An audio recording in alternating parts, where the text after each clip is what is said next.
Most people look at YouTube success by either the number of subscribers or by number of views. And while those are important, I feel that they're more byproducts of what you actually put in. So what you actually put in, and then the result is you get more subscribers and more views. So let's talk about how to actually set YouTube goals that will get you those byproducts of views and subscribers. So what kind of YouTube goals should you actually be setting for success?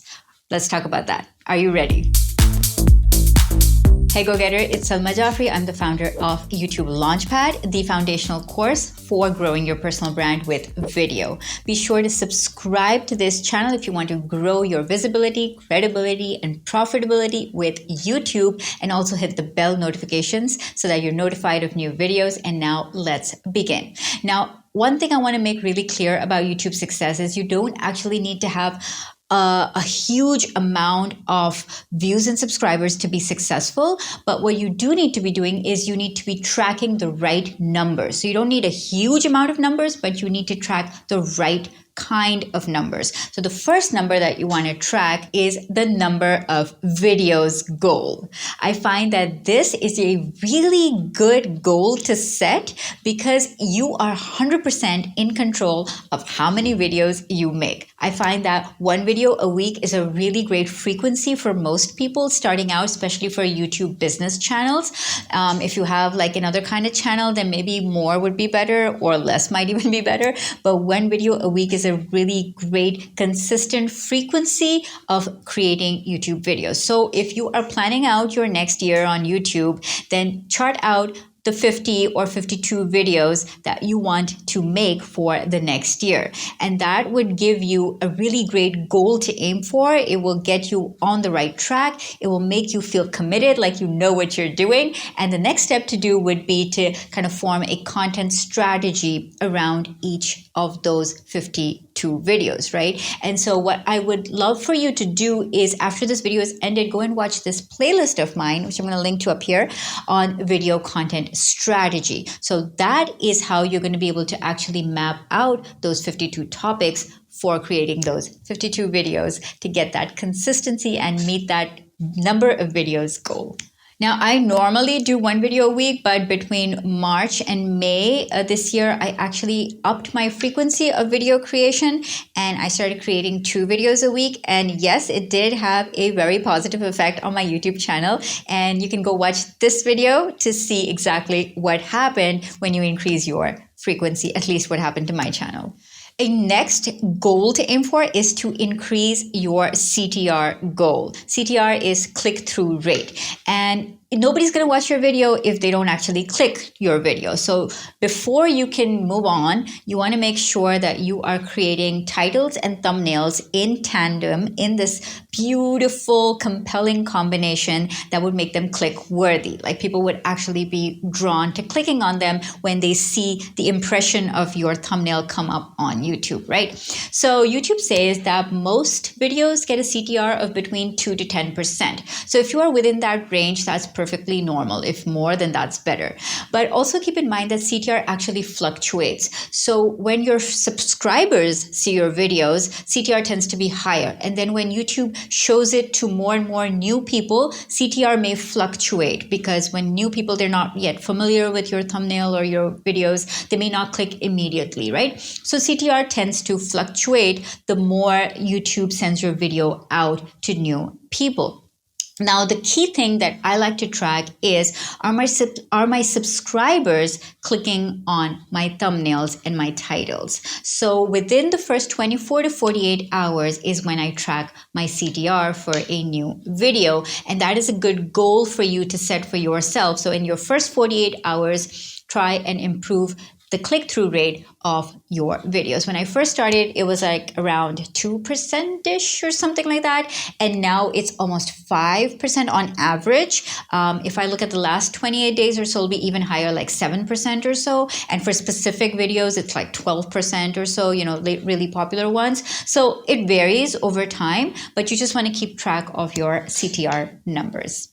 And if you want to know how to increase your click-through rate, the number one way to do that is to get clarity on your titles and your thumbnails. So I will link to a playlist here on thumbnail design that you must absolutely go and watch if your goal is to increase your CTR. The next goal you want to track is to increase your AVD, or your average view duration. Now, YouTube has said inside Creator Academy that YouTube promotes videos that people keep watching. So the entire success metric of your video is to keep people watching. So because YouTube thinks that if people are watching a video longer, that means that there is valuable content inside that video. And YouTube wants valuable content on its platform. It wants content that people will enjoy and keep watching and keep coming back, so I can serve them more ads. But also because it's seeing that the longer people watch, that means the more engaged they are with the content, the more likely they are to keep coming back for that particular creator or for that type of content. So the goal you want to measure is your average view duration. Now, again, this is inside YouTube Studio. So you want to go in and see what was the average view duration of, let's say, the last 10 videos that you've published, and are you actually increasing that? So if you have like a 10-minute video and you're just getting 1 minute average view duration on that, that is not going to be good. You definitely want to up that to 40 or 50%. So that would mean 4 or 5 minutes watched of your 10-minute video. Now, when I first started on YouTube, I think I was getting like around a 2-minute average view duration, no matter whether I made like a 5-minute video or a 15-minute video. And so I kind of had to figure out how to get my average view duration up. And one of the things that I discovered during this process was that if I scripted my videos in a certain way, then my average view duration would go up. And so I invented my VET formula, like my video engagement timeline, which you can go and watch this video. I'll link to up here, which you can go and watch for my VET formula. And also you can download my video script template from the description below to script your videos in a way that actually keeps people watching and increases your AVD, your average view duration. The third goal is reduce your setup time goal. And this is one that I had for like 2 years. Okay, I did not have a dedicated place to film my YouTube videos. And that would make it so frustrating, and I would procrastinate because the setup time was so long. I had to set up a green screen, I had to set up all the equipment, lights, figure out my backdrop, all of that kind of stuff was going on. And for 2 years, I did not have a dedicated space. And now that I do have a dedicated space, my setup time has gone down to just a few minutes, right? Everything is switched on and I'm ready to shoot. And that really helps with productivity and just being able to get those videos done faster. So I would highly recommend that you start figuring out if you can have a dedicated space within your space to film. It doesn't have to be a big space. It doesn't have to be very professional either. It just needs to be dedicated, that this is where you sit to film videos or stand to film videos every single time.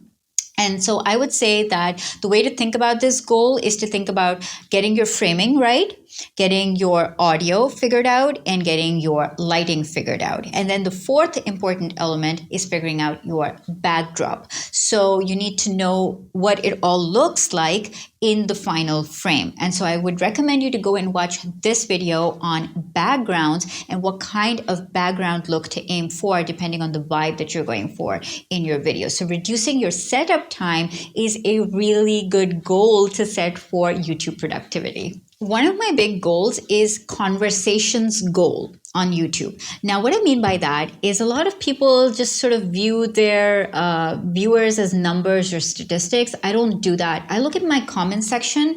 I look at the quality of people inside my comment section. I look at, okay, what kind of people am I attracting? Are they my ideal clients? Are they people I would love to work with in the future? Are they people from the right kind of business industries, from the right niches? I look at all of that, right? And so inside my comment section, I want to make sure that I am talking with people, I'm having discussions, I'm following up, I'm answering their questions. And then what I also do is I go one step further and I invite people inside my Facebook group, because that's just enables more conversations, right? And so if you want to join my Facebook group, you can go, I'll just put all the links in the description, right? So you can go and join the Facebook group. Remember to answer all the questions, otherwise it's not going to be accepted. But that is a really good goal to set for your YouTube channel, because YouTube looks for engagement. So the more comments you have, then the more engaged your subscribers are. But from a business perspective, I look at quality of engagement as well. And so that is another metric that I use to figure out my YouTube goals. I want to have quality comments coming in. And the third thing that I'm looking at is for SEO purposes and for getting more content ideas. Like, I actually get content ideas from the way that people leave comments. So somebody could say, make this video next, or ask a question related to something, and that would give me a content idea of what I could be creating videos on next. So your comments section is a really rich place to optimize, and you definitely want to set a comments or a conversational goal for your YouTube channel and aim for quality and great comments coming in.